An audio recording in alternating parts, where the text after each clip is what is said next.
അവരുടെ കളേഷ് ഷോ ഞാൻ കൊളമാക്കി തരാം. ഇനി മുതൽ അത് കൊളേഷ് ഷോ ആണ്. അത് മതി. അങ്ങനെ അവള് ചാനലിൽ നിന്ന് ഔട്ടാവണം. അവളെ ഒന്ന് നേരെയാക്കാൻ ഇതേ ഒരു മാർഗമുള്ളൂ. ഞാൻ ഒഴിച്ചു കൊടുത്ത കോട്ട കുടിച്ച് വളർന്ന ആളാ. പെഗ് കൊടുത്ത കൈക്ക് എന്നെ കുത്തി. രണ്ടും ചേർന്ന് എന്നെ ഒതുക്കാനുള്ള ശ്രമം. നിന്നെ ഒതുക്കുന്നതിന് മുമ്പ് നിന്റെ മുത്തച്ഛനെ ഒതുക്കണം. അതിന് വഴിയുണ്ട്. എങ്ങനെ? മുള്ളിനെ നമുക്ക് ഫുള്ള് കൊണ്ടെടുക്കണം.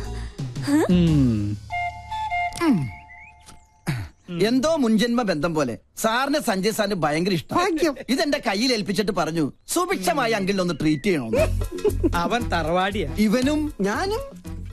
രാജലക്ഷ്മി ഞാനല്ലേ ഗ്യാരണ്ടി? നല്ല ISI മാർക്കുള്ള ഗ്യാരണ്ടി. കൃത്യമായി പറഞ്ഞാൽ മാഡം ഇപ്പൊ തിയേറ്ററിൽ കയറി കാണും. തിയേറ്ററിലോ? ഏത് സിനിമ കാണാൻ? ഓപ്പറേഷൻ തിയേറ്ററിൽ. മണ്ടൻ. തലച്ചോറില്ലാതെയും ഒരു ജന്തുവിന് ഇത്രയും കാലം ജീവിക്കാമെന്നതിന് ഏക ഉദാഹരണമാണ് ഈ തിരുമണ്ടൻ. ഒരെണ്ണം കൂടെ ഒഴിച്ച്